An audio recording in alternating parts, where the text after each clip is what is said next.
Mientras recorres la vida, tú nunca solo estás. Contigo por el camino, Santa María va. Ven con nosotros a caminar, Santa María, ven. Ven con nosotros a caminar, Santa María, ven. En el nombre del Padre, y del Hijo, y del Espíritu Santo. Una expresión que se utiliza bastante es con el perdón de los presentes. Y de eso vamos a hablar aquí, del perdón de los presentes. Pero, ¿qué significa esa frase en el contexto de este retiro? Hay personas que se fueron de nuestra vida, que estuvieron en nuestro pasado, dejaron un mal recuerdo, dejaron una herida y se fueron. Esos son los que llamamos los ausentes. Es más complicado, en cierto sentido, el perdón de aquellas personas que nos hirieron y están ahí. Esas personas que nos decepcionaron y están ahí. Esas personas, indudablemente, presentan un desafío especialmente para nuestro ser de cristianos, porque la pregunta que uno se hace es: ¿cómo puedo yo vivir mi fe si tengo este dolor, si tengo este descontento, si tengo esta frustración con tal persona? Y eso es lo que vamos a comentar ahora. Téngase en cuenta un detalle, hermanos. Cuando una persona me hizo daño en el pasado y esa persona sigue apareciendo en mi vida, eso pasa a veces, por ejemplo, con los papás, esa situación debemos clasificarla como persona presente. Es decir, toda persona que aparece, así sea esporádicamente en mi vida, es mejor clasificarla como presente. Aunque indudablemente, si ya tengo una historia con esa persona, por ejemplo, una mala relación que tuve con mi mamá o con un tío, o una persona que abusó de mí en mi infancia y esa persona sigue siendo parte de mi familia, indudablemente algunas de las recomendaciones que hemos dado en la predicación pasada sirven.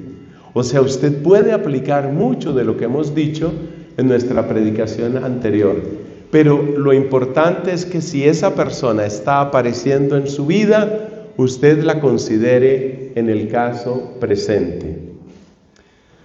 Bueno, ustedes notarán que hay hay algunos cambios notables entre el enfoque anterior y este, porque en este enfoque va a aparecer una palabra muy importante que está ahí en la segunda línea. Ahora la letra tocó un poquito más pequeña y se refiere al orden de la justicia.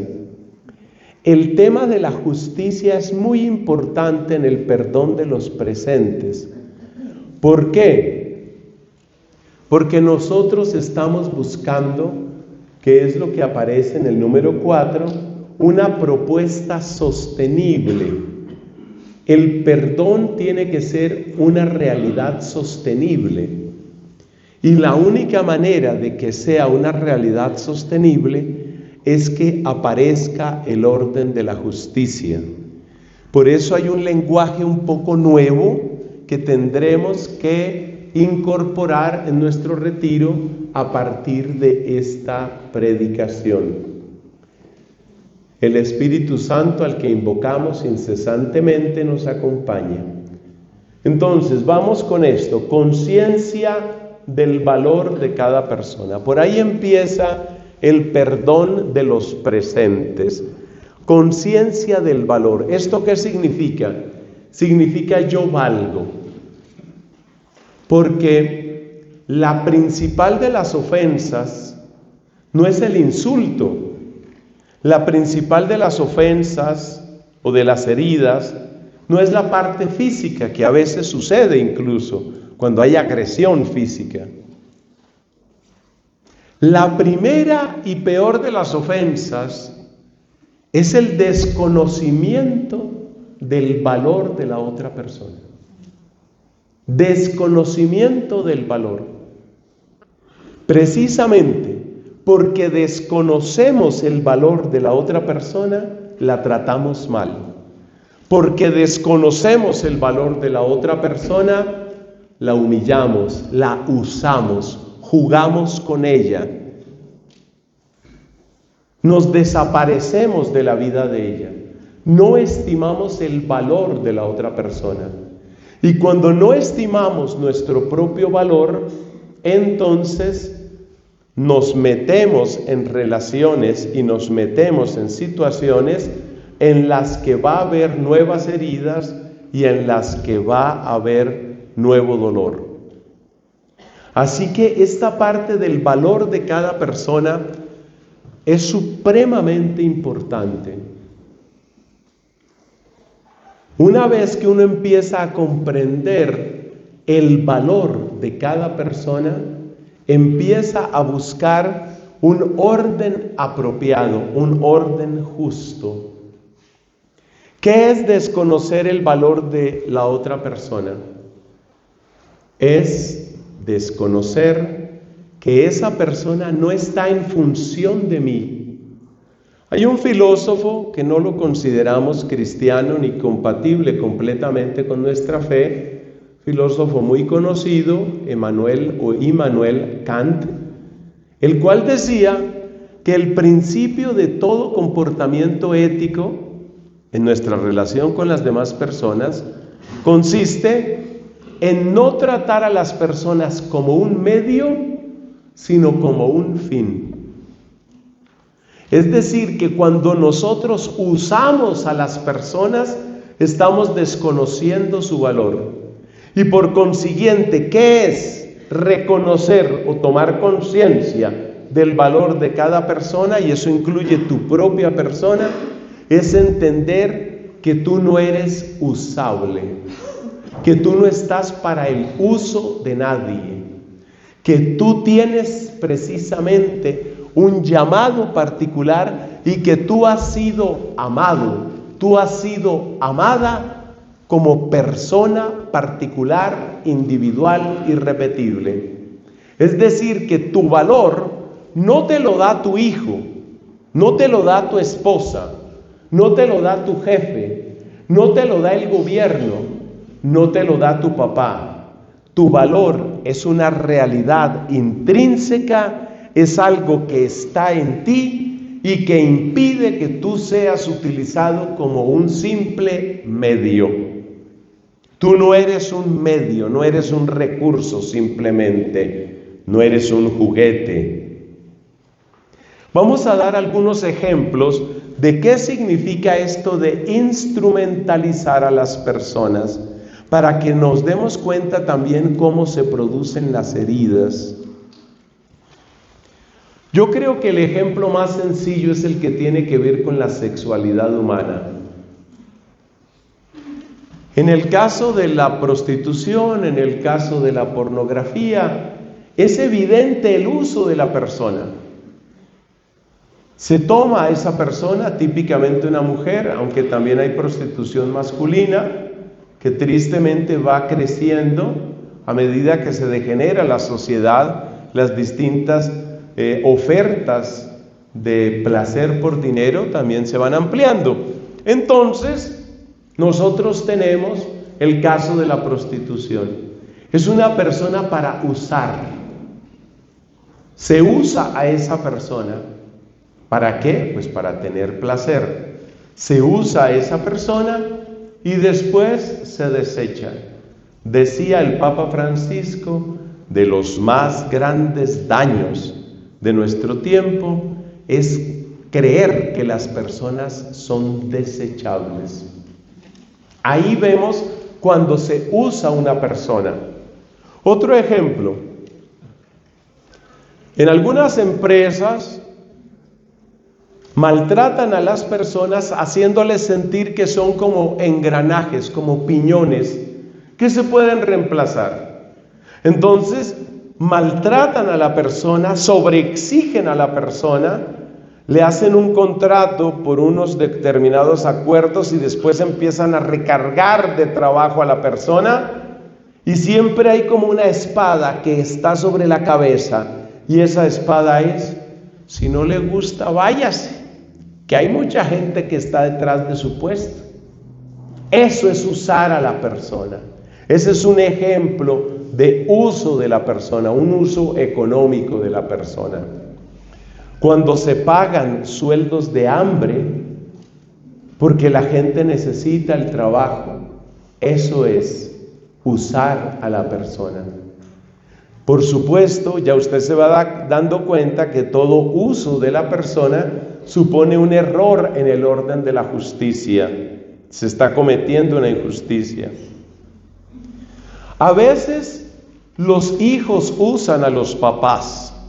Por ejemplo, cuando los miran únicamente como proveedores de comodidades, porque estoy en un hotel 6 estrellas, que es mi casa, donde todo funciona a pedir de boca, y además yo puedo exigir, y si necesito dinero, extiendo la mano, y mi papá o mi mamá se convierten en un cajero automático. Ahí nos damos cuenta que se está usando a los papás. Sexualmente también sucede dentro de la pareja. La sexualidad cristiana está llamada a ser un encuentro personal, un encuentro entre personas que tienen una dignidad. Pero también en el campo de la sexualidad se dan extorsiones. Muy frecuentemente en una cultura como la nuestra, extorsiones del hombre hacia la mujer. Algo así como que si usted no me satisface, si usted no hace lo que yo quiero, si usted no está disponible cuando yo quiera, si usted no me da gusto, entonces, como en el caso del trabajo, otra sabrá. Y yo sabré dónde consigo lo que yo quiero. Eso es repugnante y eso va en contra del orden de la justicia. Muchas mujeres incluso han introyectado ese pensamiento hasta el punto de que son ellas mismas las que se auto-obligan. A veces la mujer, no teniendo con quién conversar las cosas, las habla tal vez con una amiga o las habla con el sacerdote. Entonces uno se da cuenta que hay mujeres que se acusan de ciertos comportamientos o juegos sexuales y dicen: a mí eso no me gusta, a mí eso me repugna, a mí eso me da asco, pero no quiero desagradar a mi esposo, no quiero desagradar a mi novio. De hecho, la mayor parte de la fornicación, la sexualidad que se da en el noviazgo, sucede por esa presión y esa extorsión, porque es una extorsión masculina. Es decir, si usted no hace esto, si usted no complace en esto, si usted es tan arcaica, si usted es tan atrasada, si usted es tan mojigata, entonces quédese con sus principios, yo veré cómo consigo una verdadera mujer. Entonces, esto de descubrir la propia dignidad es todo un trabajo que toma tiempo, porque algunos de nosotros no estamos acostumbrados o a reconocer la propia dignidad o a reconocer la dignidad de otros. Ha habido a lo largo de la humanidad, de la historia de la humanidad, ha habido periodos en que se han desconocido completamente los derechos de algunas personas. Por ejemplo, en tiempos en que la esclavitud era legal. ¿Qué significaba eso? Que esas personas literalmente eran como herramientas, eran como juguetes y no tenían ningún derecho. Hay una cantidad de casos aberrantes porque como era posesión del amo, era posesión esa persona, se puede hacer lo que se quiera con esa persona. Eso incluye abusos verbales, físicos, sexuales, y la persona no tiene derecho a defenderse. Recuperar la propia dignidad es un trabajo difícil, pero es un trabajo muy necesario. Pero si ustedes me preguntan a mí, amigos queridos, lo más difícil no es recuperar la dignidad, lo más difícil es recuperar la dignidad sin odio. Eso sí que es difícil. Recuperar la dignidad sin odio. Porque es que muchos pensadores y muchos líderes sociales y políticos afirman la recuperación de la dignidad de amplios sectores de la población, pero es una recuperación en tónica de venganza, de desquite, de odio, de rencor acumulado. Observemos, por ejemplo, el discurso marxista típico. El discurso marxista típico es un discurso de odio. La convocatoria que hace el filósofo y líder Carlos Marx, su convocatoria es: ustedes que han sido maltratados, tomen conciencia de lo que les han hecho, únanse, luchen, venzan, derroten a los otros. En la mentalidad marxista típica no hay espacio propiamente para la justicia, aunque pareciera. El espacio lo hay para el desquite, el espacio lo hay para la venganza. Usted estaba arriba y me tenía abajo. Ahora soy yo quien va a trepar y le voy a poner mi bota en su cuello para que usted sepa. O derechamente voy a eliminarlo. Esas son las purgas, las terribles purgas muy típicas del comunismo. Y la encontramos hasta nuestro tiempo. En otras décadas era incluso más brutal. Usted piense lo que fueron los años 30 y 40 del siglo pasado bajo la tiranía de José Stalin. Stalin tenía que hacer una purga. Entonces, el marxismo es un ejemplo de lo que es buscar la dignidad, pero con odio. El marxismo después ha tenido ramificaciones a finales del siglo XX y luego en el siglo XXI, ramificaciones que conocemos a veces como neomarxismo o como marxismo cultural. En ese marxismo cultural se busca la dignidad de las personas, pero con odio. El ejemplo más típico es el movimiento feminista.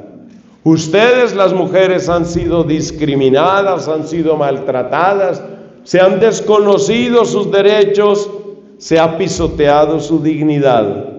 Esto tiene que acabar. ¿Cómo va a acabar? Necesitamos que ustedes, la misma fórmula marxista, tomen conciencia, se unan, luchen y venzan. La misma fórmula. Entonces, vamos a hacer una gran manifestación de mujeres. En algunos países utilizan como identificador un pañuelo verde. Vamos a hacer una gran manifestación de mujeres y ustedes, mujeres, van a recuperar sus derechos. Pero ese feminismo muchas veces está unido a un mensaje de odio hacia los hombres. En otras versiones también sucede esto, por ejemplo, con personas de ascendencia africana, los famosos afrodescendientes. Ustedes han sido maltratados, ustedes que son las negritudes de Colombia han sido siempre explotados y usados, ahora les llegó el turno. Ese es un lenguaje muy del odio. Ahora le llegó el turno a usted, como quien dice, antes le daban garrote a usted, ahora usted es el que le va a dar garrote a otros. ¿Hay algo correcto en esa manera de pensar? debemos decir, aunque parezca extraño, sí. Porque no es mentira que ha habido muchísima violencia de muchas formas hacia las mujeres. Y no es mentira que ha habido mucha violencia y mucha humillación hacia los homosexuales o hacia las personas afrodescendientes o hacia los indígenas. El tema está en que se busca, dentro de esa filosofía política, se busca recuperar dignidad, pero con odio. El desafío para nosotros es recuperar la dignidad sin odio.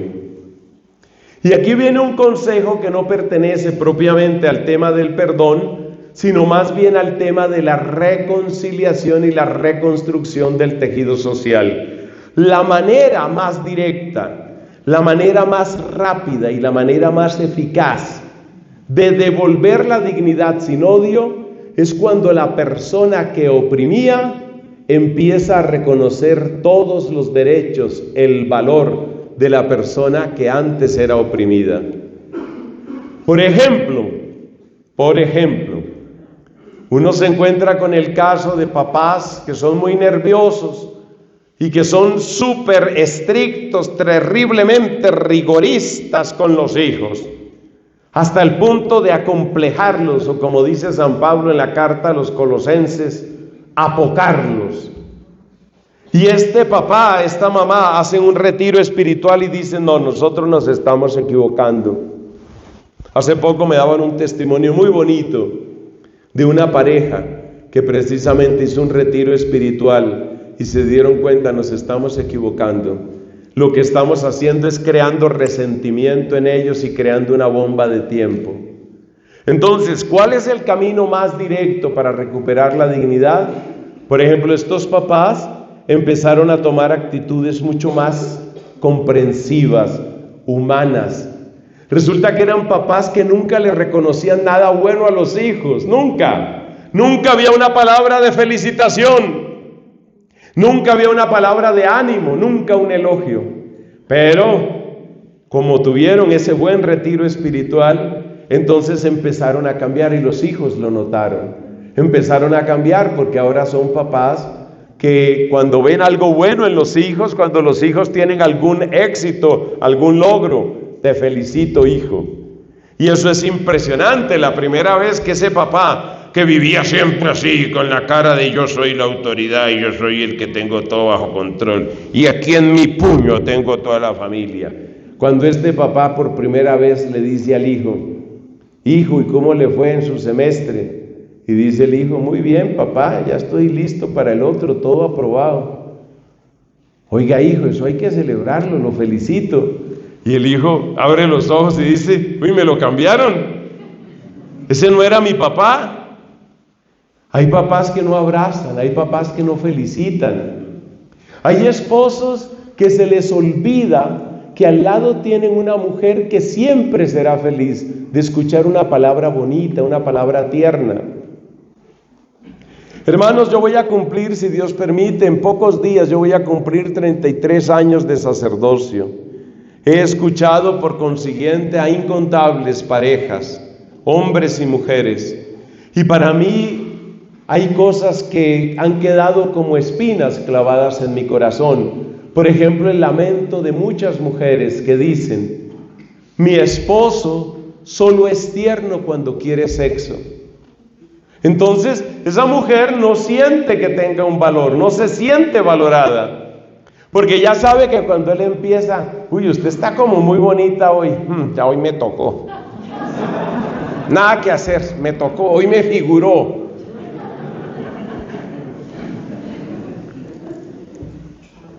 Mire, dice la gente, ay, el sacerdote, ¿qué va a saber del matrimonio si no se ha casado? Si yo les contara lo que es el matrimonio. Por ejemplo, y tengo que decirlo porque ese es mi oficio como sacerdote y predicador, yo les digo especialmente a los varones, acaricien sin que todo sea sexo, digan palabras bonitas sin que todo sea sexo. ¿Y por qué? ¿Es que está mal el sexo? No, el sexo es bello, bien vivido, pero precisamente el problema está en que solo haya caricia cuando va a haber sexo. Ese es el problema grave. ¿Por qué? Porque la persona se siente usada. Entonces es muy importante recuperar la dignidad de ambos, la dignidad de los hijos. Hay papás que no se dan cuenta que están usando a los hijos. ¿Cómo usan a los hijos? ¿Qué clase de depravación es esa? Mire, estamos hablando de este caso. Hace poco me encontré con un amigo, un pequeño empresario, mediano empresario, debo decir mejor, porque su empresa alcanzó a crecer bastante, tiene una importadora y distribuidora de equipos de tecnología, alta mecánica, bueno, le ha ido bien, le ha ido bien. Su sueño personal, después de luchar mucho, era que esa empresa siguiera en la familia, que alguno de los hijos, tuvo como que 3, 4 hijos, que alguno de los hijos, como se dice, tomara el relevo. Y él se dio cuenta de que estaba empezando a presionar a los hijos. Y a veces no se dan cuenta de eso los papás. Respetar el propio llamado, la propia vocación del hijo, es reconocer su valor. Si usted mira al hijo y lo mira únicamente como este es el que va a seguir con el imperio, sus apellidos ¿cómo son? En mi caso son Medina Ferrer. Entonces, Medina Ferrer y asociados, y este hijo va a seguir con el imperio. Y resulta que ese hijo quiere ser odontólogo. Ese hijo quiere ser misionero. Esa hija quiere ser escritora. En fin, tantas vocaciones que hay. Entonces, aprender a respetar el camino de la otra persona es reconocer su valor. Mi hijo no es la prolongación de mí, ¿no? Mi hijo tiene su propio camino. No significa que todas las decisiones de un hijo o de una hija sean las mejores decisiones. A veces hay que corregir, a veces hay que exhortar, a veces hay que cuestionar. Por ejemplo, este es un ejemplo que yo conocí. Había un muchacho que él decía que quería ser escritor. Está bien, usted quiere ser escritor, pero todos sabemos que en el mundo de los escritores, muy pocos tienen verdadero éxito y muchísimos no lo tienen.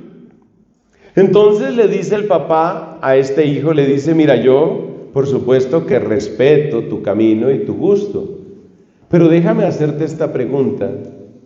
Una pregunta dificilísima, pero la hizo con mucho respeto y con mucho amor. ¿Tú eres suficientemente bueno en eso que te gusta hacer? Una pregunta incómoda. ¿Eres suficientemente bueno? El hijo se siente un poco extrañado en la pregunta y le dice, pues yo creo que sí. Resulta que el papá no tenía nada que ver con el mundo de las letras. El papá era un ingeniero con especialización en administración de empresas, un hombre acostumbrado a manejar contabilidad, presupuestos, previsiones, proyectos, cronogramas. Y entonces le sigue diciendo, pero con amor, yo no puedo reproducir aquí todo el amor que tiene un papá. Y le dice el papá con ese amor, le dice, ¿y tú cómo sabes eso, hijo? Bueno, el hecho es que de esa conversación, que fue hecha con mucho respeto, reconociendo el valor del hijo, le dice al final el hijo, pues voy a averiguar un poco más. Como él estaba estudiando no sé qué, antropología, alguna humanidad estaba estudiando él, y tenía muchos amigos en la universidad, entonces quedó en un compromiso con el papá. Él ya había escrito una cantidad de cuentos y estas cosas que le gustan a los que son de letras. Y empezó a someter sus escritos a esas personas, a sus amigos, profesores. Tenía un profesor de literatura, un profesor de no sé qué, de ese mundo que yo realmente no conozco mucho. Y entonces empezó a pasarle los escritos. Y más o menos unánimemente lo que le decían todos es, pues es bueno, pero es pesado, su estilo es pesado. Cuando él empezó a ver que realmente todo el mundo le estaba diciendo lo mismo, él volvió al cuestionamiento que le había hecho el papá. El tema no es solamente si a mí me gusta hacer algo, el tema también es qué tan bueno soy en eso y y en el mundo en el que yo me encuentro. Lo que me gusta de esta historia es que el papá, sin perder nunca una posición de respeto y de cariño, le hizo ver las cosas al hijo. Entonces fíjate que hay que evitar el extremo, claro, de pretender ver en los hijos simplemente una prolongación del papá o de la mamá, porque también eso sucede con los papás, con las mamás. El amor de madre es algo maravilloso, pero a veces es complicado. Dígamelo a mí, que mi mamá en un momento dado no estaba de acuerdo con mi vocación. Las mamitas son preciosas, pero bueno. Entonces, lo hermoso de este papá es que supo mantener una conversación inteligente y caritativa. Finalmente el hijo se dio cuenta, no, yo no puedo seguir por este camino. ¿Por qué? Porque voy a un fracaso. O sea que a mí me gusta escribir, sí, pero ¿qué hago si a la gente no le gusta leerme? Entonces, eso es respetar. Bueno, yo creo que ya entendiendo eso podemos pasar al punto 2, el orden de la justicia. El orden de la justicia es muy fácil de explicar si nos ha quedado claro el primer concepto. El orden de la justicia es el que preserva el valor de cada persona. Y si se trata de un matrimonio, el valor hay que tenerlo en todos los sentidos. En la parte económica, hay que tener cuidado en la parte económica. Mi experiencia desde fuera, obviamente, pero creo que eso algo vale, porque uno alcanza a conocer bastante gente. Mi experiencia es que la demasiada independencia económica termina produciendo malas sorpresas, dolores y problemas. Piensa una cosa, si de verdad ustedes se están uniendo, ¿no es un poco extraño que tengan economías tan separadas? Eso va a ser un factor de tensión, va a ser un factor complejo. Y ese factor hoy se vive de muchas maneras, no solo del lado del hombre, porque hay hombres que utilizan el dinero como una especie de bastón de mando. Aquí el que trae la plata soy yo. No solo desde el punto de vista del hombre. Ahora tenemos la situación de que muchas empresas prefieren contratar mujeres, especialmente para los departamentos comerciales, departamentos de recursos humanos, y ciertas gerencias indudablemente quedan muy bien en cabeza de una mujer. Entonces tenemos el caso de mujeres que están ganando mucho dinero y a veces ganan mucho más dinero que el esposo. Y eso también crea sus propios desafíos, sus propios problemas, porque hay muchos roles que quedan cambiados. No es que eso tenga que llevar a un fracaso, pero sí que requiere lo que vamos a ver después, mucha comunicación, sobre todo lo que llamamos comunicación asertiva. Entonces, el orden de la justicia es el orden que respeta la dignidad de la otra persona, el valor de la otra persona, y por consiguiente se convierte en aliado de la otra persona. Si tú sientes envidia o temor del crecimiento como persona o del crecimiento profesional de tu pareja o del crecimiento profesional de tu hijo, de tu hija, ahí tenemos muchas preguntas que hacer, porque posiblemente lo que estás haciendo es proyectar tus propias frustraciones, proyectar tu propio dolor, tus propias carencias en eso. Normalmente la envidia nace de una matera, y esa matera se llama la inseguridad. Escriba esa frase que le conviene. La envidia nace de una matera, y esa matera se llama inseguridad. Cuando tú empiezas a tener envidia porque tu esposa está en mejor condición, porque tu esposo es demasiado popular, porque ahí preocúpate. Seguramente hay un ingrediente de inseguridad, y ese tema de la inseguridad es uno de los temas que trataremos en las predicaciones posteriores de sanación, porque es en la medida en que tú estás más sano, en la medida en que tú estás más y más sano, menos inseguridades tienes y más fácil te resulta apoyar a la otra persona, sea tu esposo, tu esposa, apoyarlo. sentirte feliz de que crezca, de que florezca, de que le vayan bien las cosas. Eso ya no es un problema para ti. Ese es el orden de la justicia. El orden de la justicia se convierte en un requisito para el perdón. Ahí conectamos con el tema principal de nuestro retiro. ¿Qué queremos decir con esto? Hay relaciones que se forman de una manera enfermiza. Hay vínculos enfermizos entre ciertos perfiles de personalidad. Por ejemplo, pensemos este caso. Una mujer que es muy insegura, probablemente porque precisamente viene de un hogar donde había cero elogios, un hogar donde cualquier error que ella tuviera era fustigado severamente, era ocasión de humillación. Entonces esta es una mujer muy insegura, muy insegura. Ella es así siempre como un pollito asustado. Esa mujer insegura es muy posible que busque seguridad en un hombre que sea supremamente seguro de sí mismo. Y es muy probable que se realice, en ese caso, una conexión enfermiza entre dos perfiles que ambos tendrían que ser sanados. Un hombre impositivo, arrogante, intransigente, quedémonos con esa palabra. Un hombre intransigente, todavía otra, dominante, y una mujer insegura. Aparentemente la relación funciona, aparentemente. Porque ella, al verlo a él, tan seguro, tan firme, siempre tiene la respuesta: aquí se hace esto. Sí, mi amor, sí, mi amor. Ella aparentemente ha encontrado la seguridad y la ruta que buscaba. Y él está feliz porque como su temperamento es dominante, entonces la tiene perfectamente controlada ella. Siempre que lo llama un amigo y le pregunta: ¿qué? ¿Cómo va todo? Todo bajo control.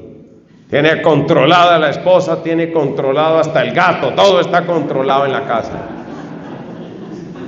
El tipo es dominante. Entonces, como él es dominante y ella es insegura, parece que todo funciona. Es una bomba de tiempo.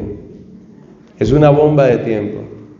Una bomba que empieza a activarse a partir de ciertos pensamientos que cada vez le dan más vueltas a la hermosa cabecita de esa dama, porque ella empieza a preguntarse: pero ¿por qué no es como más tierno? ¿Pero por qué no agradece? A ella le gusta cocinar, le prepara su plato favorito a este hombre, no porque sea el cumpleaños de él, no porque sea una fecha especial, sino solamente por darle gusto, por verlo feliz. Y efectivamente este hombre se come su platado de rayita. Usted pone ahí su plato favorito. No sé cuál sería su plato favorito. Pero este tema es muy útil cuando llega el mediodía y uno empieza a tener hambre. Eso hace que la gente esté atenta a la predicación, porque uno toca temas sensibles. Entonces, ella le prepara su plato favorito y este hombre efectivamente finalmente pide un pedazo de pan y raspa todo. O sea, le gustó, le encantó. Pero no hubo una palabra de gratitud. No hubo una palabra de elogio. No es que ella haga las cosas por interés, pero se siente mal. Y luego se siente mal en otra cosa. Y luego se siente mal en otra cosa. Y luego no se siente bien en la intimidad por las razones que ya hemos dicho. Ella se siente medio abusada, se siente medio usada. Ella siente que a ese señor le da sueño como muy rápido. Bueno, entonces, dentro de esa situación, dentro de ese descontento en el que está, se va creando una situación, se va creando una bomba de tiempo. Este hombre, como es tan imponente, como es tan dominante, de vez en cuando, sin tener en cuenta toda la generosidad de esta dama, utiliza palabras duras, palabras desobligantes. Ay, usted sí es que todo con usted es un problema. Es una palabra terriblemente injusta para una mujer que hace todo lo que puede para ver, pero acuérdese que ella hace todo lo que puede porque ella es insegura y porque ella siente que necesita aprobación todo el tiempo, aprobación, que me aprueben. Ella sería feliz que en todo le dijeran, lo hiciste bien, gracias mi amor, gracias. Sí lo estoy haciendo, pero sí lo estoy haciendo bien. Sí, lo está haciendo bien. Gracias, gracias. Es terriblemente insegura. Eso es una bomba de tiempo, eso no va a funcionar, porque no se está respetando el orden de la justicia. Luego vienen los estallidos de esas bombas de tiempo. ¿Supiste que se separaron? ¿Cómo va a ser? Pero si uno los veía tan bien, pero no se estaba preservando el orden de la justicia. Y cuando él le pegó esa insultada y esa descalificación, ella hizo un retiro y en el retiro el padre dijo, hermanos, recordemos lo que dice el Padre Nuestro, perdona nuestras ofensas como también nosotros perdonamos. Hermanos, hay que perdonar, hay que perdonar, hay que perdonar. Y ella sentía que él sentía como la cabezota del padre aquí que le estaba diciendo, hay que perdonar, hay que perdonar. Entonces ella salió convencida de que tenía que perdonar, pero no se restableció el orden de la justicia. Entonces, ¿qué pasa? Que cuando no se restablece el orden de la justicia, la persona perdona y vuelve y perdona, y hay un momento en el que se encuentra con un podcast en Spotify. Y ese podcast se llama Libres y Felices.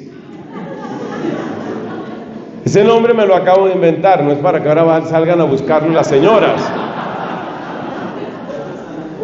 El podcast Libres y Felices, ¿de qué trata? Es un podcast que lo dirigen 3 feministas y ellas se consideran libres porque se liberaron de la triple tiranía. ¿Cuál es la triple tiranía de la que hablan las feministas? Primera tiranía, el patriarcado, el papá. Segunda tiranía, el esposo. Y tercera tiranía, la sociedad que pretende imponernos. Entonces ellas son libres y son felices. Y esta mujer empieza a escuchar el discurso. Primero ella oye así como por curiosidad y le da como risa algunas cosas que dicen esas chicas liberadas y felices, pero se le empieza a meter ese pensamiento en la cabeza hasta que ella dice, no, yo no tengo que aguantarme esto, yo no tengo que aguantarme esto, no me voy a aguantar esto se acaba y se acaba. Y llega don dominante, llega a la casa, ¿y qué pasa? Que en esta casa no hay orden. Usted no me grita a mí, ¡ay! Allá no le puede decir nada. No es eso, usted no me vuelve a gritar a mí en la vida.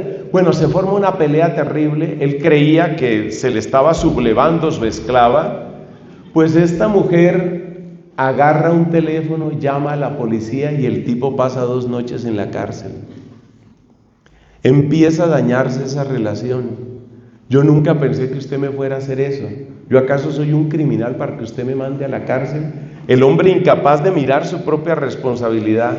¿Yo acaso soy un criminal para que me mande a la cárcel? O sea, ya quedé listo, pues, ya mi hoja de vida quedó lista. Yo que tenía una hoja de vida impecable, porque mi vida ha sido vertical, yo he sido un tipo derecho, y ahora viene usted y me manda a la cárcel. Conclusión, se acabó el matrimonio, era una bomba de tiempo. Ese perdón no funciona así. El perdón del presente, el perdón de los presentes, solo funciona construyendo un orden de justicia, pero sin odio. Porque resulta que en el podcast que se llama Libres y Felices, que yo me inventé ese título, en el podcast de Libres y Felices, enseñan a la gente a ser libre, pero desde el odio. Y por supuesto, de las 3 que dirigen el programa, 2 son lesbianas, no son pareja, pero son lesbianas.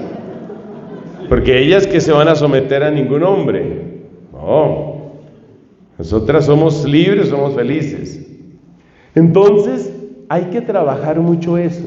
Si usted va a trabajar el perdón a fondo, no una cosita ahí por encima, no un esmaltico por encima. Perdóneme la expresión, no es una pomadita de perdón que hay que echarle a esto. Muchas parejas tienen realmente que ponerse en la tarea de decir, hay cosas que hemos hecho mal y hay cosas que podemos hacer mejor. Y por eso les repito la frase que ya les dije antes, hermanos queridos, lo mejor que ustedes pueden hacer, si usted siente que se ha propasado, lo mejor que usted puede hacer es tomar una actitud sensata, humilde, y empiece por cambiar usted. No espere a que su esposa o su esposo o su hijo, no espere a que la persona reclame. La mejor manera de tener un hogar en paz es un hogar donde no sea necesario reclamar. Eso no significa que vamos a complacer en todo, eso ya lo explicamos también. No hay que complacer en todo, pero sí que es importante darse cuenta que la otra persona tiene su valor y tiene sus propósitos. En un retiro de parejas que yo no dirigía, yo solo tenía una conferencia, eso fue en otro país, había un padre muy bueno, y me gustó mucho como las dinámicas que él ponía a hacer. No era un retiro de perdón, pero sí era un retiro de parejas. Y el padre, por ejemplo, una de las actividades que hizo, separaba a los hombres y a las mujeres. Entonces aquí tenía el grupo de los hombres. No sé qué era lo que hacían mientras tanto las damas, pero bueno, ahí tenía los hombres. Y les pregunta, ¿usted puede enumerar 3 cosas que hagan muy feliz a su mujer? ¿Cuáles son los sueños que ella más tiene? ¿Cuáles son los temores que ella tiene? ¿Qué es lo que realmente le disgusta? Preguntas semejantes en otro momento le hicieron a las mujeres. Señores, quiero decirles que esa vez perdimos los hombres.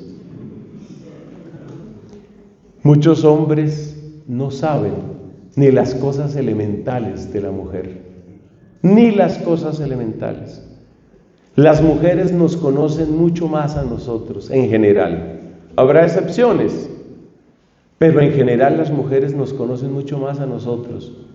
Y el desconocimiento es una de las raíces del abuso.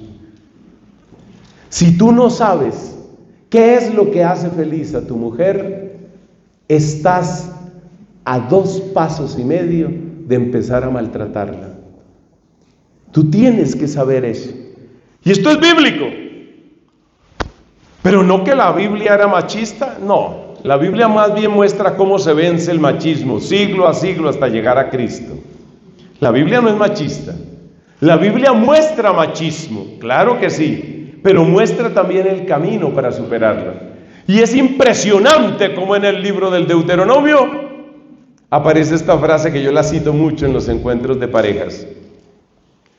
Cuando un hombre se case, dice el libro del Deuteronomio, durante 1 año debe quedar libre de toda responsabilidad pública, mientras aprende a hacer feliz a su mujer. A mí no me parece tan machista eso. Aprenda a ser feliz. Aprenda a ser feliz. Y a ser feliz se refiere en todo. ¿Qué es lo que la hace feliz a ella? En las palabras, en las actitudes, en los gustos, en los regalos, en la intimidad. ¿Qué es lo que la hace feliz a ella? A ella. Ese es el reconocimiento del orden de la justicia. Y ahí entra el tercer punto, hemos llegado, la conciencia de los límites propios y ajenos. Las limitaciones, es muy importante eso. Hay que saber eso. El día que usted puede reconocer los límites de la otra persona y tratar con caridad los límites,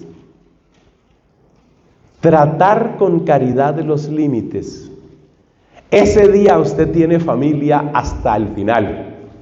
Tratar con caridad los límites. Los límites no son los pecados. Jamás estamos hablando aquí de mimar pecados.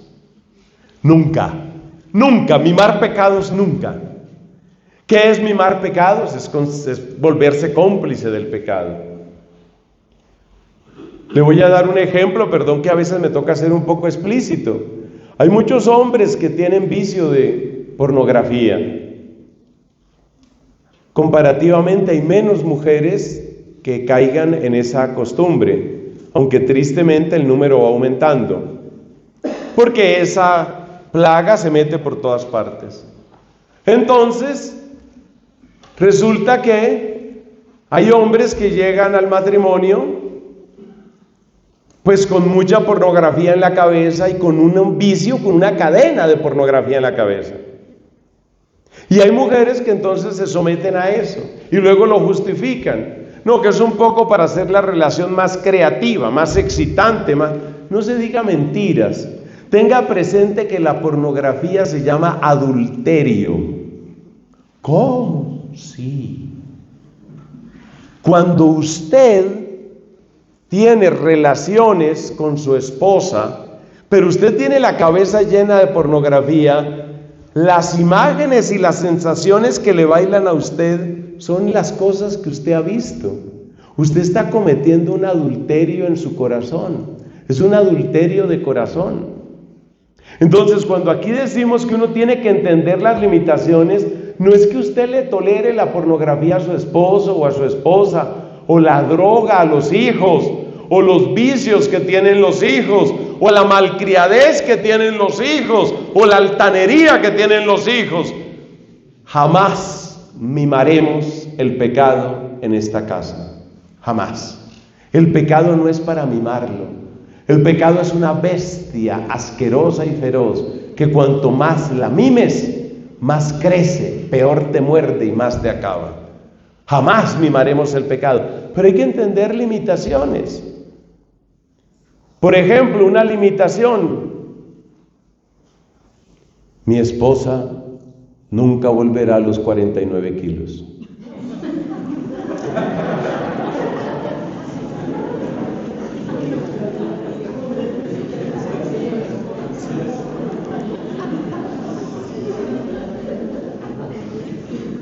Eso es duro. A veces se encuentra uno unos hombres sentados en el parque así.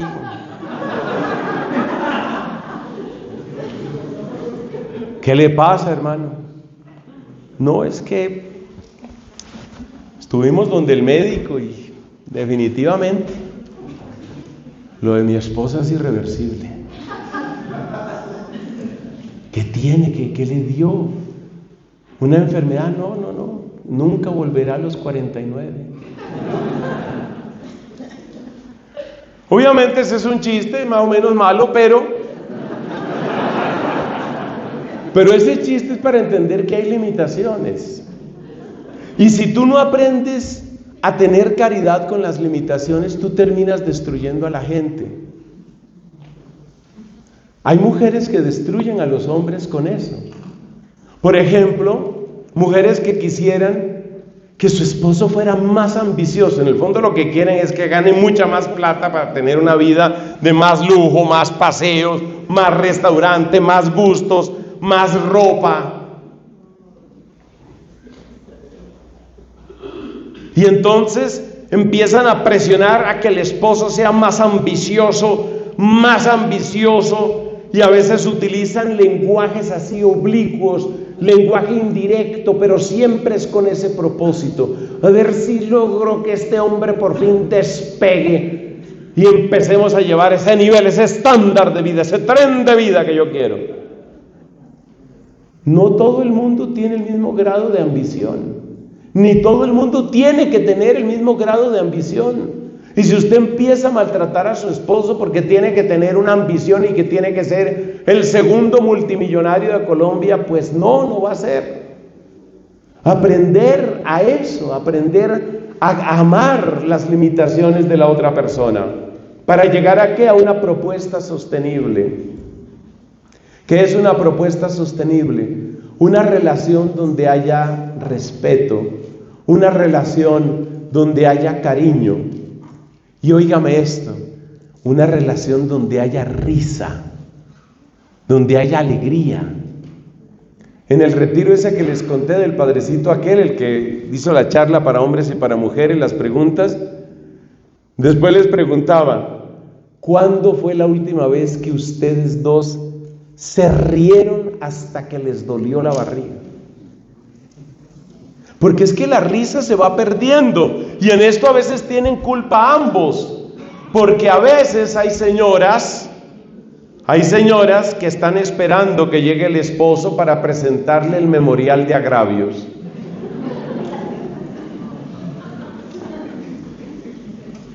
Acta número 1372.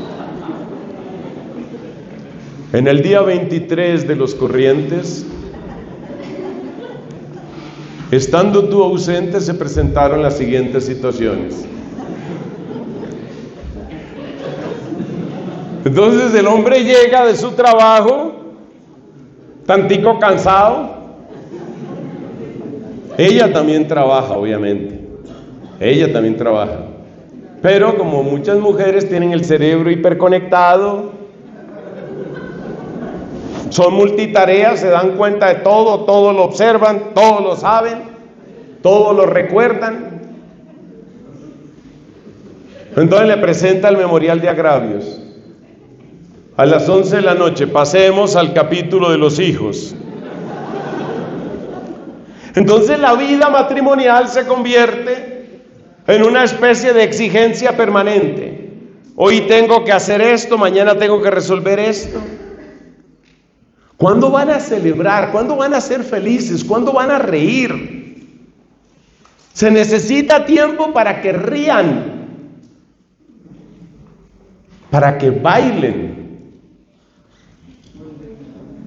para que se amen, para que estén a gusto.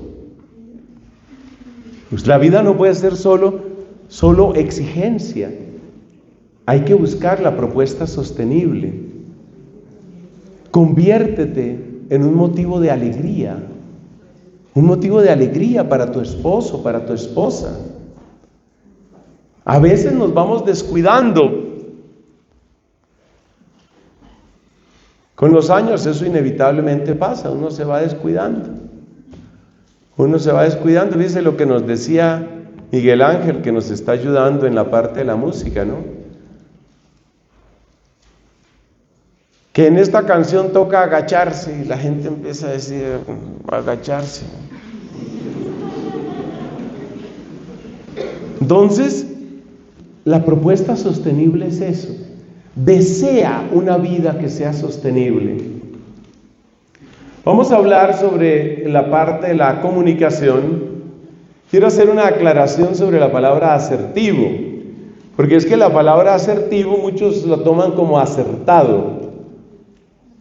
Acertado se escribe con C y significa el que es certero, el que da en la meta, el que da el diagnóstico apropiado. La palabra asertivo tiene un origen diferente y la palabra asertivo básicamente lo que quiere decir es un lenguaje que plantea de la manera más objetiva, de la manera más completa una situación. Para simplificar, porque no queremos aquí enredarnos con demasiado lenguaje y demasiada psicología, podemos decir que un lenguaje asertivo es el lenguaje que toma en cuenta los distintos factores y reconoce el punto de vista del otro. ¿Usted puede convertirse en una persona que utiliza un lenguaje más asertivo? Sí. Hace tiempo que conocemos esta fórmula, para los que no la conocen, aquí la decimos. La mejor manera de mejorar su lenguaje de modo que sea más asertivo, es decir, más objetivo, más factual, más propio de los hechos y menos simplemente de las impresiones, las opiniones o los gustos. Todo eso es parte de la asertividad. La fórmula maravillosa es empezar a preguntarse desde el principio de una conversación: ¿en qué tiene razón esta persona? ¿En qué tiene razón mi hijo? ¿En qué tiene razón mi mujer? ¿En qué tiene razón mi papá? Así se mejora la comunicación. Cuando usted empieza a hacerse esa pregunta, con esa pregunta usted le está dando su valor a la otra persona. Todo se conecta con el primero, por eso lo pusimos de primero. Usted le está dando su valor a esa persona. Entonces usted, su hija adolescente, que parece que solo pensar en el ruido y la fiesta y los amigos y las amigas, le dice que quiere hablar y usted ya va como predispuesto a que, bueno, ahora ¿qué podrá decir esta muchacha? ¿Qué va a decir esta muchacha? Pero usted haga este ejercicio y cuando empiece la conversación usted empiece a preguntarse por dentro, a ver en qué tiene razón ella, a ver en qué tiene razón ella, a ver cómo es el punto de vista de ella. Eso ayuda. No significa que toda la verdad esté del lado de ella, sino significa que usted está haciendo una especie de contrapeso por el sesgo que todos tenemos de querer imponer nuestro punto de vista. Entonces usted empieza a mejorar la comunicación así. ¿En qué tiene razón? Algunas personas solo hablan desde su emoción, desde su corazón herido. Mi corazón está herido, me han maltratado. Escucha a la otra persona. Segunda parte de la fórmula. La primera es esa, ¿en qué tiene razón? Segunda parte. Cuando escuche a la otra persona, de manera sincera y sin levantar la voz, presente lo que usted está entendiendo. Presente lo que usted está entendiendo. Entonces, tenemos el caso de una mujer que comenta los problemas con los hijos, no sé qué, y habla y dice muchas cosas. Hay personas a las que se les facilita mucho hablar. O sea, tienen harta práctica y prácticamente no se callan. Uno no sabe si lo están convenciendo o aturdiendo, no se sabe. Entonces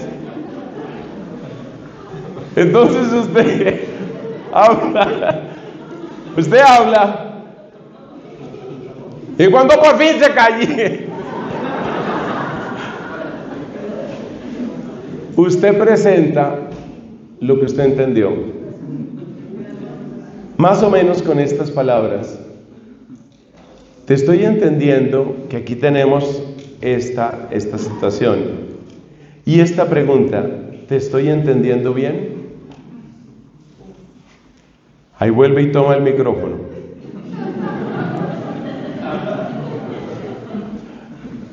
Pero mire, si hacen este ejercicio y si hablan ambos, hablando de la pareja, las cosas mejoran muchísimo. Porque como lo ha dicho el Papa, lo ha dicho mucha gente, el gran problema es que nosotros no escuchamos, sino que esperamos nuestra oportunidad para hablar. Entonces la otra persona está hablando y usted por dentro está diciendo que se calle, que se calle, que se calle, que se calle. Cuando por fin se calla, empieza usted. Eso no es un diálogo. Sexto, somos historias en construcción.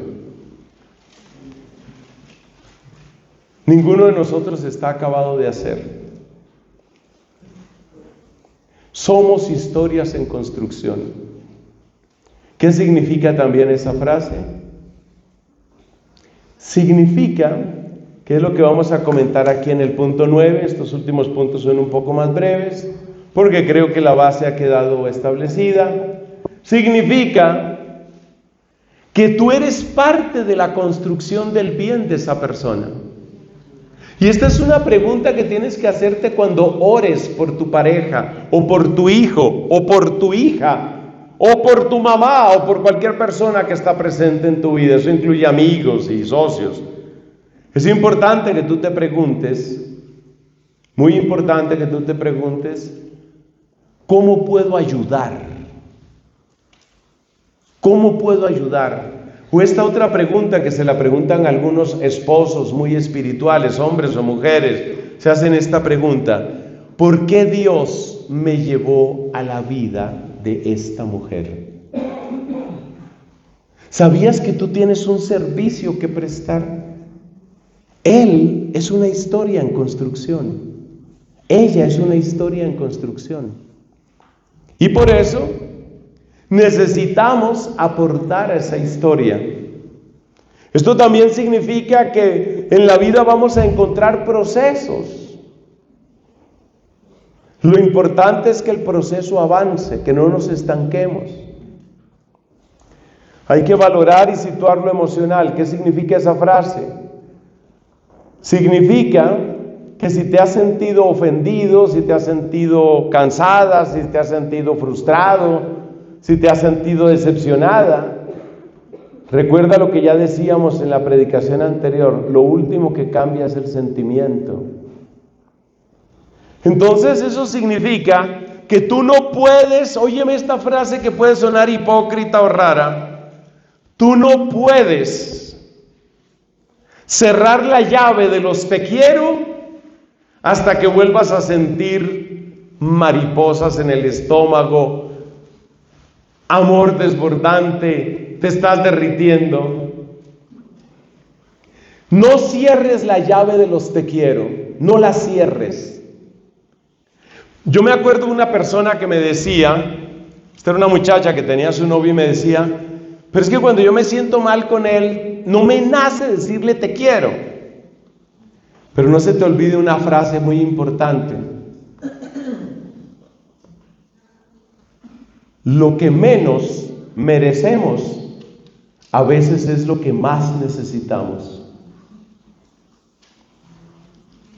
Lo que menos merecemos a veces es lo que más necesitamos.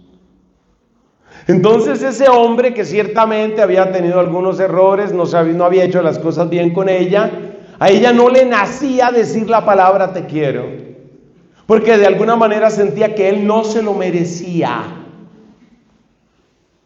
Pero no te quedes en que las personas se lo merezcan, porque ¿qué tal que Dios solamente nos amara cuando nosotros lo merecemos? ¿Qué sería de nosotros? Hermanos queridos, nosotros tenemos que ser un poco generosos en esa parte emocional. ¿Qué significa ser generoso? Significa que hay un momento en el que tú le vas a hablar a la otra persona y le vas a hablar con cariño. No siempre hay que decir solamente la palabra te quiero, hay muchas otras formas de expresar ese cariño.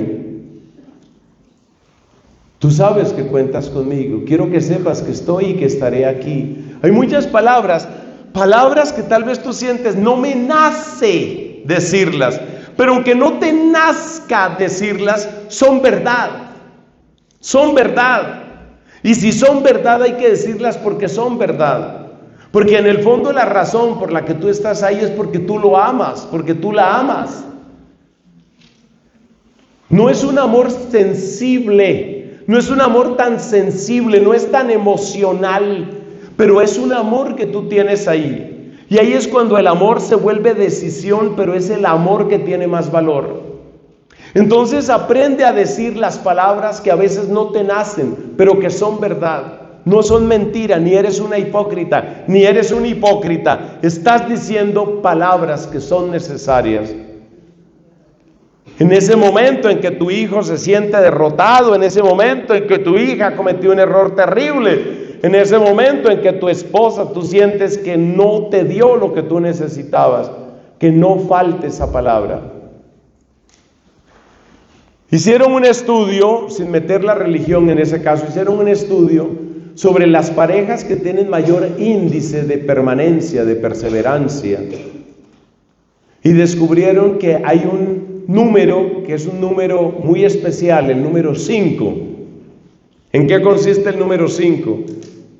El número 5 consiste en esto: por cada interacción negativa o decepcionante, 5 interacciones positivas.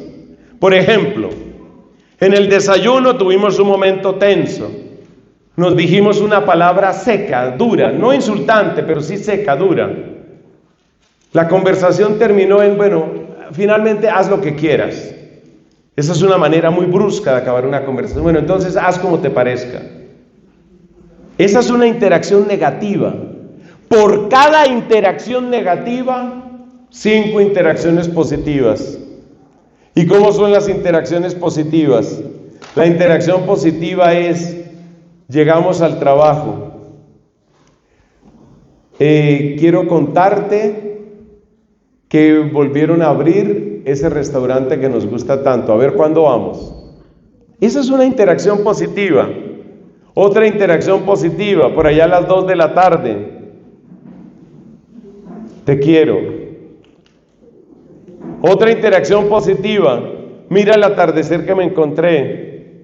No tienen que ser todas en un solo día, pero lo que se ha demostrado es que las parejas que perseveran no son parejas sin problemas, no son parejas sin peleas, no son parejas sin heridas. Al contrario, las parejas que supuestamente no tienen problemas son las que están en mayor peligro de separarse. Acuérdate lo que dijimos de esas relaciones psicológicas enfermizas. ¿Te acuerdas del hombre aquel dominante y la mujer aquella insegura? Esos no peleaban nunca, pero el día que pelearon se acabó todo, porque había una bomba adentro. Entonces las parejas felices y las parejas perseverantes no son las parejas sin heridas, ni las parejas sin problemas, ni las parejas sin discusiones, ni las parejas que nunca tienen que pedirse perdón. Cuarta interacción positiva del ejemplo que les doy, de esta parejita que en el desayuno acabó la cosa mal, porque finalmente este hombre le dijo: mira, haz lo que quieras entonces. Por allá, al otro día o el mismo día, un mensajito de voz: sabes, amor, realmente yo no tenía necesidad de haberte dicho eso, te pido que me disculpes. Esa es una interacción positiva, porque es sincera, porque es de corazón. Si por cada interacción negativa hay 5 interacciones positivas, ese matrimonio no lo destruye nadie, en el nombre de Cristo, no lo destruye nadie. Porque el problema que hay es que llega una interacción negativa y entonces no se componen las cosas, y entonces se van acumulando. Y lo que no se limpia se fermenta, y lo que se fermenta apesta y luego envenena. Entonces hay que tener interacciones positivas. Terminemos. La fuerza de la oración que libera. La oración que libera, ¿cuál es? La oración que libera es: Señor, cumple tu voluntad en, y se dice el nombre de la persona. Casi no hay retiro en el que yo no mencione esa oración. Si ustedes algo han escuchado de predicaciones de este servidor, ya se habrán encontrado con esa frase. Señor, cumple tu voluntad en, y se dice el nombre. No diga mi esposo, no diga mi suegro, no diga mi sobrina, diga el nombre de la persona. ¿Por qué se recomienda que diga el nombre de la persona? Porque cuando usted le da el título a la persona, usted pone por encima la relación emocional. Cuando usted dice: Señor, cumple tu voluntad en mi esposo, la palabra esposo para usted, que es una mujer casada, tiene una connotación emocional bárbara, porque una de las decisiones, tal vez la más importante de su vida, fue casarse.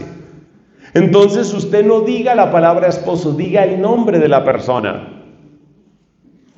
No tiene que decir la cédula, pero sí el nombre. Identificado con no. Mire, esa oración libera. Pero recuerden, perdón que repita tanto, pero recuerden que cuando usted hace esta oración, usted no puede olvidarse del orden de la justicia. No se olvide del orden de la justicia. Usted tiene que perdonar, pero tiene que buscar una propuesta sostenible. Todo esto que teníamos en la primera parte, en la columna de la izquierda de su pantalla, usted no puede olvidarse de eso. Usted tiene que construir una relación sostenible. porque lo demás se llaman bombas de tiempo y eso acaba mal y acaba feo. Así no es. Entonces se necesita la oración que libera, mientras usted trabaja por el orden de la justicia. Punto 9, no se le olvide que usted es providencia de Dios. Acuérdese la pregunta que mencionábamos hace unos minutos. ¿Por qué yo llegué a la vida de este hombre, de esta mujer? Pero eso no se lo diga solamente pensando en su pareja. Dígalo con los hijos. ¿Por qué yo llegué a la vida de este hijo? ¿Qué significa también? Esa era la frase que usaba mi papá. ¿Por qué este hijo aterrizó aquí? Esa era la expresión que él usaba. Y él sentía que cada uno de nosotros fuimos 4, él sentía que cada uno de nosotros había aterrizado, que la providencia de Dios, el amor de Dios nos había llevado ahí, y él miraba a cada uno de nosotros como un regalo, como algo que había venido, alguien que había venido de parte de Dios. Y él se preguntaba, ¿y yo qué tengo que hacer con este hijo? Esa era la pregunta de él. Fíjate la actitud de respeto, fíjate la actitud de amor y de respeto que hay en esas palabras. Entonces tú eres providencia. ¿Tú por qué llegaste a la vida de esa mujer? Para que ella floreciera, para que ella alcanzara su plenitud, para que ella pudiera un día mirar el cielo y decir, gracias Dios mío porque existo. Para eso llegó esa mujer a tu vida, para eso llegaste tú a la vida de esa mujer. Así se construyen parejas que soportan las tempestades de este mundo. Y por eso mismo terminamos con el concepto del amor desde la esperanza. ¿Qué quiere decir eso? Pues nosotros somos creyentes, hermanos. ¿Cuál es el motivo último por el que está esa mujer en tu vida, querido hombre casado? Para ayudarla a que llegue al cielo. No se te olvide que en el sacramento del matrimonio, el ministro eres tú. Tú eres quien le administra el matrimonio a tu esposa. Y tu mujer, tú eres la que le administra el matrimonio a tu esposo. ¿Y eso qué significa? Que tú eres el primer instrumento de Dios para el bien espiritual de tu esposa, de tu esposo, para que ella crezca en Dios, para que ella llegue a la vida eterna, para que ella sea santa. Para eso está ella en tu vida, para llegar a la santidad. De eso es de lo que se trata. Entonces hay que amar desde esa esperanza. Hay que amar con el deseo de que un día tú y tu esposo, tu esposa, tus hijos estén en la gloria del cielo. Eso puede sonar un poco extraterrestre en este momento, pero es que el propósito último del perdón no es la convivencia, sino la santidad. Escriba esa frase y con eso terminamos. El propósito último del perdón no es la convivencia, es la santidad. Es la santidad. Y por eso, a través del camino del perdón, somos providencia para que lleguen a la santidad las personas que están en nuestra vida. Gloria al Padre y al Hijo y al Espíritu Santo.